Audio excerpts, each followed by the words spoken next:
Okay, so I'm continuing with inking this sequence here. And the first step I'm going to do is take the drawing that represented the original pencil task, and I'm copying those cells into a new column so that I can go ahead and bake this together as a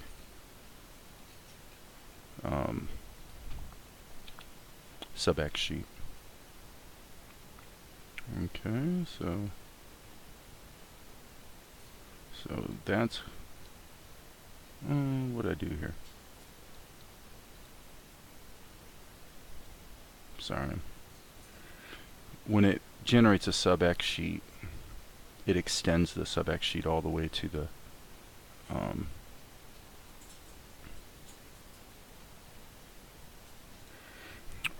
the full length of the scene.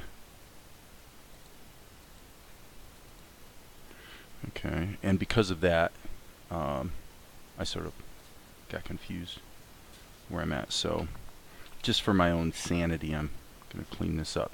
Now, this sort of underscores an issue here. As you can see, the original pencil test, which I'm actually going to delete this out too, just so I don't have to look at it.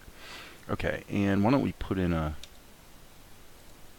note, camera move, just so I don't forget where I'm at. 283. Okay, so what's going on here is in the pencil test, if we turn off the subx sheet here, in the pencil test you got this camera move. Okay, so the camera move is actually controlled by a completely separate column. Okay, and that column, if we open up the subx sheet, you can see that the keys, which is the original pencil test, is a child of this column that again is not really there for any other reason than to be the camera move. So, and you can't really, I don't believe you can see an X sheet. Maybe you can. Yes, you can. Okay, I've never tried this before. So what I'm going to do is I'm going to feed this subx sheet to here. If that works, then the transformation in the pencil test should also be, and it is. Thank goodness, that's great. Okay, so what that means is I can go back down into the subx sheet, and what I probably want to do here, since there is a camera move involved, and you can see what goes wrong here, he's getting cut off. So I think what I really, well, actually it looks like I already made the frames larger than what the camera can see, so that's cool. I guess I was thinking ahead there a little bit. This one being a Toonz raster level, though, I suspect I'm going to want to make this canvas bigger. Let me look at this. Level canvas size. Right now it's 4,000 square. Let's see if we can go ahead and just change this one right out of the gate to the same size. Fortunately, OPENTOONZ does a really good job of dealing with pretty large canvases. So, okay. Now, with that done, if we look at this, obviously here we're not going to see the camera move, and that's just fine. But what is clear is that the three characters need to all be on separate levels, because these two don't move at all. So I'm going to hit save all, and I guess what I'm going to do is the first thing I'm going to do is I'm going to tighten this up insofar as the pencil test is concerned, because I'm really not satisfied with the drawings, which I'm sure you probably can see why. Okay, so what I'm going to do is just put a B key here, and I'm going to use again a regular raster level. Okay, and because the issue I already brought up, we have to do this basically across the board, and no problem. just to make that a little larger.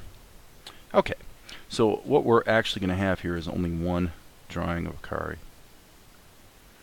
And as we know, her hair is a little bit in disarray.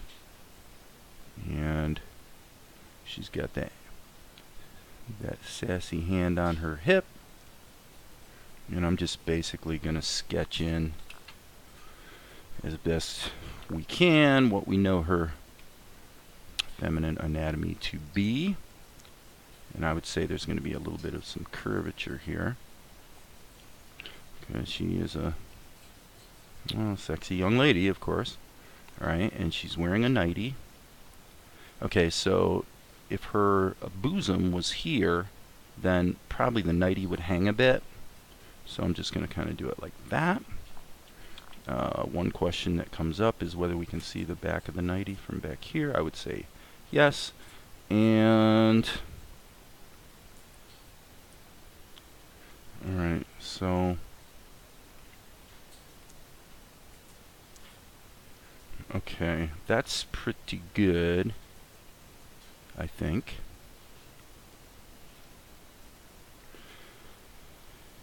Okay, just wanted to get more detail in there than we had before.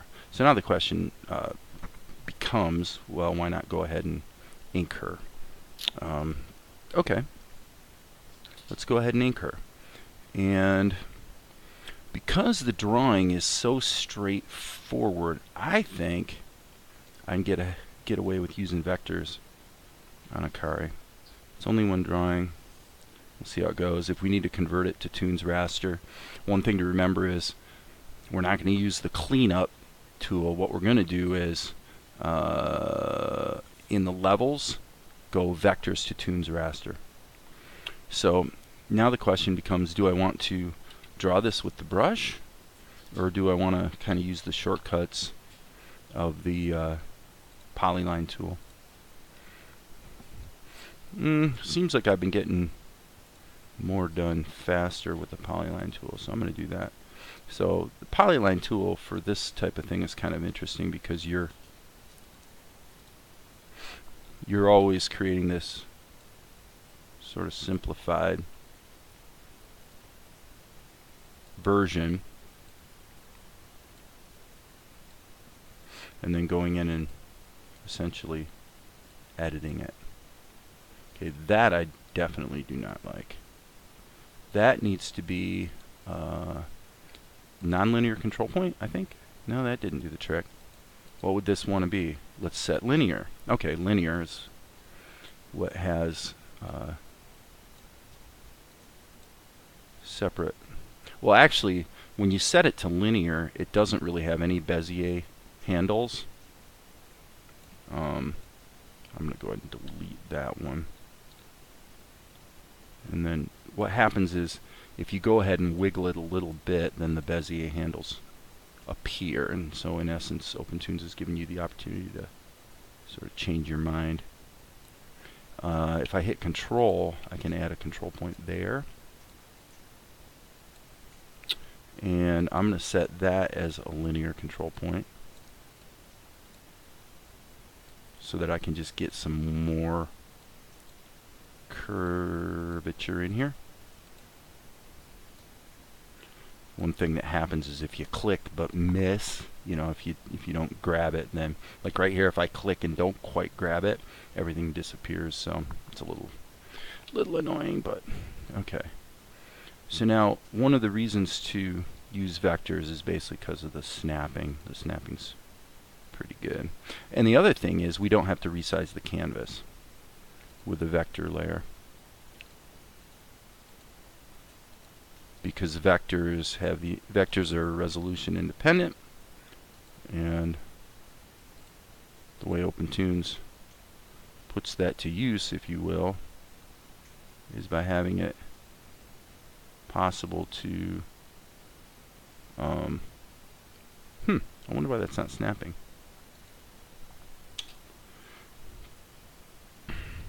Makes it possible to go way outside of the lines. And so let's see here. So now we need to go back to the C key. By the way, this drawing is a little bit bright for my taste. So, going back here. Little curve. Little anti-curve. Let's see what we can do with this. Let's call that a nonlinear control point. And what we're going to do is we're going to try to... yeah, that looks cool. Maybe a little curvature in here. Maybe just a little bit of muscle there. Let's make this a nonlinear control point. This one, I wonder if that one should be deleted actually. Yeah, works for me. Now I'm going to hit the B key and just, wait a minute. Why is it doing a, I guess my my hotkey didn't take. Okay.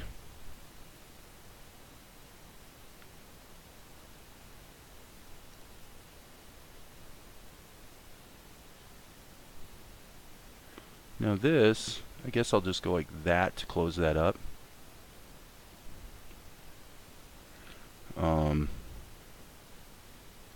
We are going to have to, I guess we'll give a little butt indicator there.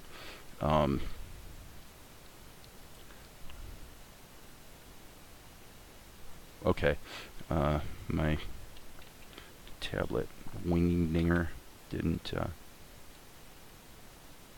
quite behave as I hoped. Let me hit Alt F to turn on fill check. Okay, so it looks like we're all set on fill check. And one nice thing about Vectors to Toons Raster is that it doesn't get rid of the vector layer.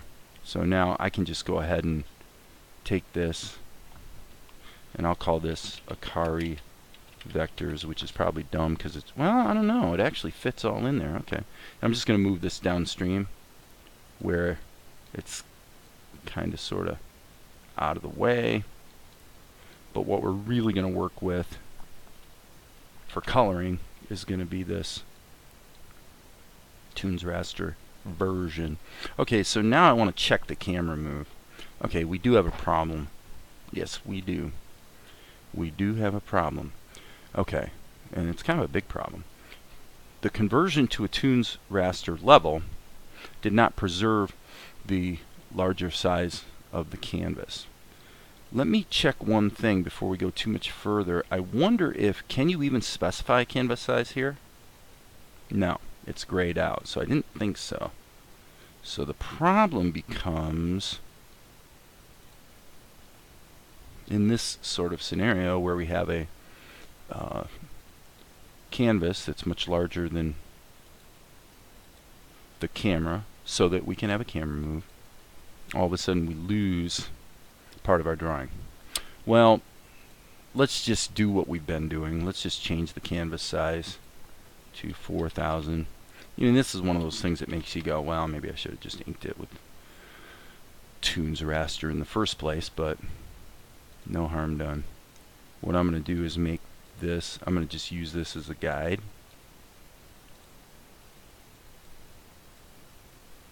Okay, that's interesting. Yeah, okay. Yeah, turn it way down just so I can barely see it.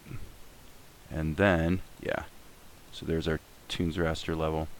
Let's hit the B key, and I think I'm going to want to crank my smoothing up pretty high.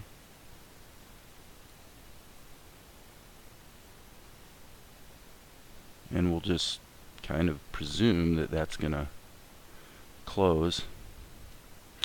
And lo and behold, it didn't. So then the question becomes, well, why not? Oh, well, what is open? Aha. That should close that up. And that should close that up. Why? Oh, same thing with the hair. Duh. Okay. Alright, so Alt F can be turned back off. And I would say the Akari Vectors can be turned back off. And so now what I'm going to do is jump back up out of the sub-X sheet just to see if the camera move.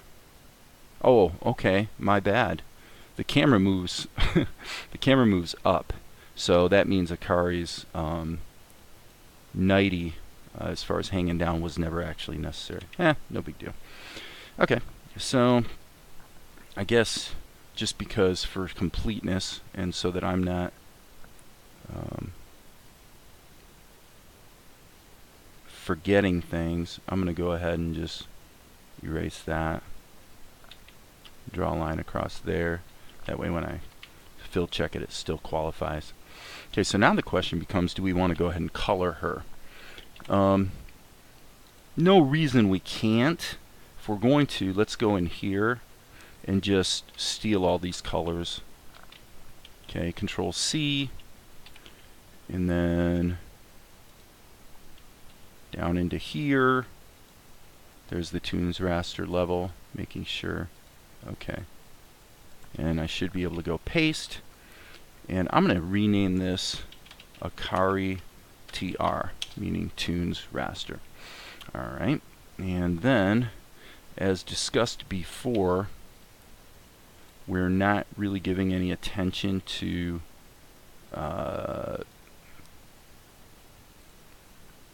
tinting here.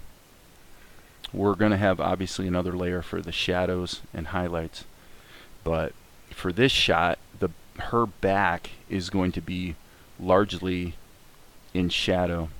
So it could be, this is probably going to be a sub-X sheet with quite a few levels, or I may even make Akari alone another sub-X sheet, just because I'm going to probably use the plastic tool to go ahead and add the shadow.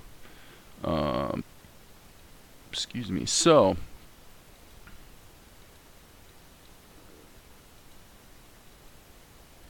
I'm curious, what is this? Oh, that's the additional drawing I did of Akari, so that certainly can be deleted. Whenever I delete something, I tend to save my work. Okay. So now the question is, how far do we want to go with Akari? Let's go ahead and do the shadow. I've been using this technique a lot, so I'm going to hit the X key and create a mesh. And OPENTOONZ seems to be confused. So there's the Akari Toons raster level. X key, create mesh. And for some reason, oh, I see. I just needed to zoom out. Okay. So now, I usually, with the plastic tool, don't like to create really high resolution meshes. But if you want to use the plastic tool for masking, unfortunately, yeah, we don't want to do that. Unfortunately, the lower the resolution of the mesh, the less exactly it will traverse your edges. Now, admittedly, this is a bit of a kludge. The plastic tool isn't really for doing shadows. I just happen to like using it that way. Well, looks like I got a new subscriber. Okay, so I'm going to apply that. And so if you've watched me do this before, you know why I just introduced the plastic tool.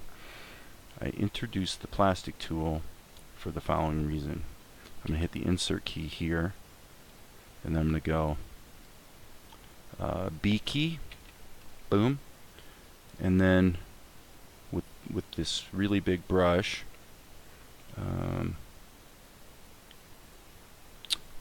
unfortunately, I don't really like to have to do this, but admittedly, this doesn't really come up that often. So there you go. Now it's big enough. I can go ahead, and what I'm going to do is just put her in shadow. You'll see how this all works here in a minute. By the way, this is another reason why I don't need to necessarily give oodles and oodles of attention to her fist, because it is all in shadow. Okay, and now you say, well, Dave, wait. The shadow is all bleeding outside the lines. Yep, that's right. That's why I use the plastic tool. So there's the mesh, and there's Akari. And now, I'm going to call this Akari, SHDW, Akari Shadow. And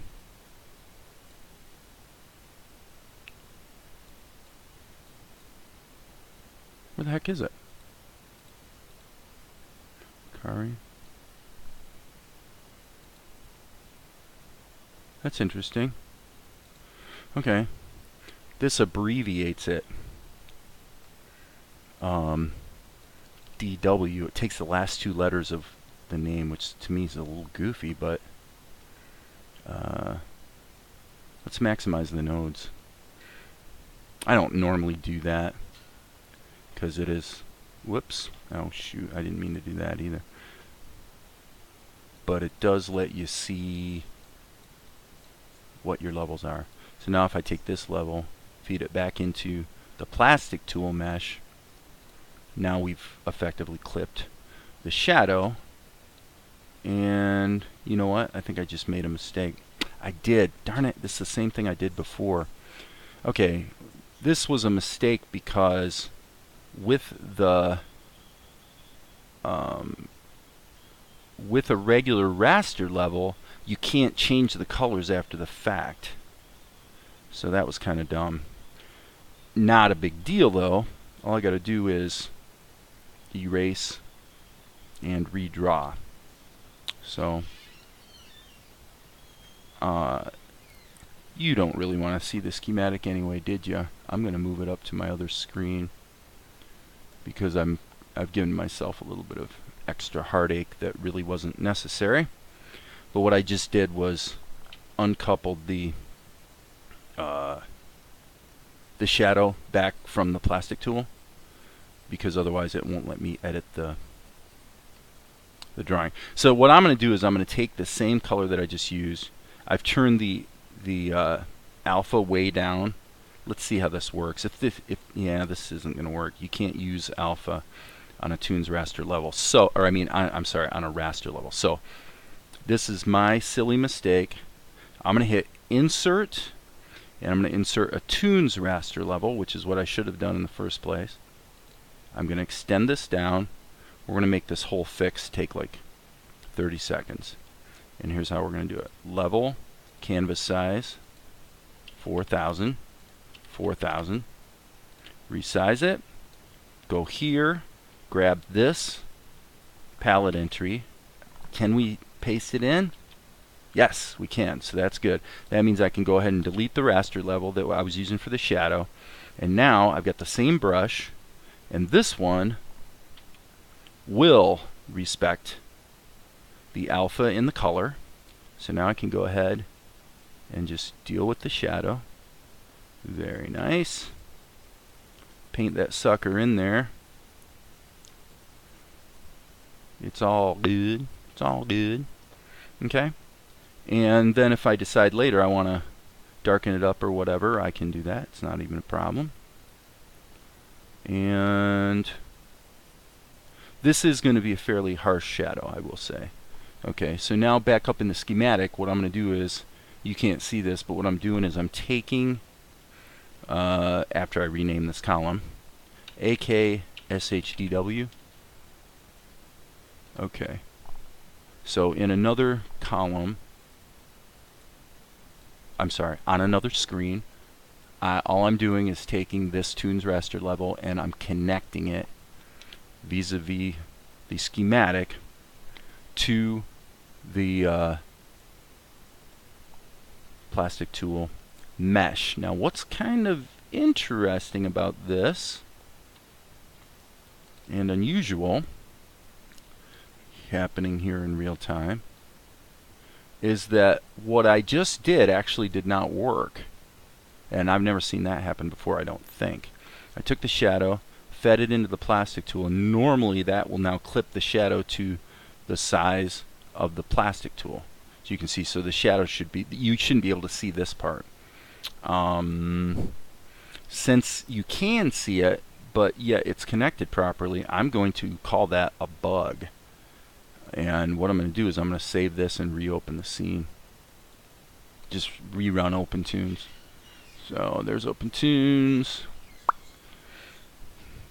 Usually when there's strange behavior, you close OpenToonz and reopen it and everything goes back to normal. So I would expect that's going to happen. If it doesn't, I'm not going to sit here and struggle with it, I don't think.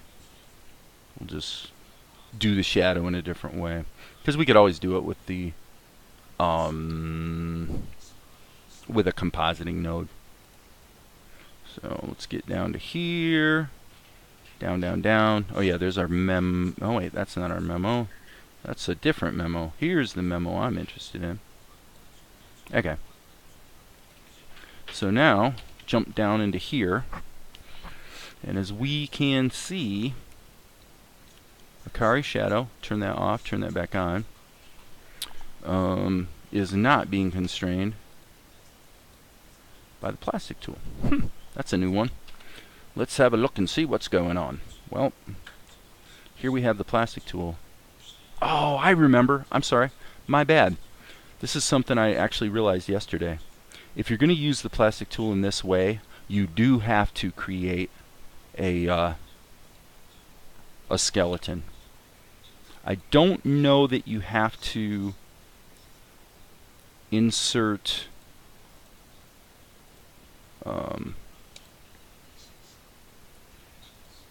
keyframes. And the only reason I'm creating the skeleton in this level of detail is just because on the bizarre chance that for some reason I might want to use the skeleton. I'm sure that I won't, but what happens is when you jump into animate mode, then the masking trick works. So pretty weird, but you know, who cares? It works, so I don't really care. Now the one disadvantage to this technique is that if you want to change your shadow, which I kind of sort of do right now, you need to re-disconnect it from the plastic tool so that you can well, you either disconnect it so that you can do your editing, I'm sorry, in the X sheet, or you have to edit the actual drawing. And in this case, we can probably get away with editing the drawing because all I really want to do is erase this little bump right here. So, I mean, normally this is kind of a dumb way to do it, but let's see if that did the trick. Yeah, it's fine. Okay, so we're back in good shape. Probably, I will say I would also want to hit my B key. Okay, so the other advantage to doing it this way too is that if I wanted to do some highlights or other color tinting or whatever, you know, I can do as much as I want based on however many palette entries I want to stick in there. I usually favor keeping things clean and just using the levels for shadows, but hey, to each his own. Okay, so I'm going to save that, jump up out of it, and what we should see here is there's our camera move. Everything's functioning as expected. So with that, that's been that's a half an hour, so I'm going to call it good. What did we do? We did inking, shadows, and subxsheets. So that's what I will post later.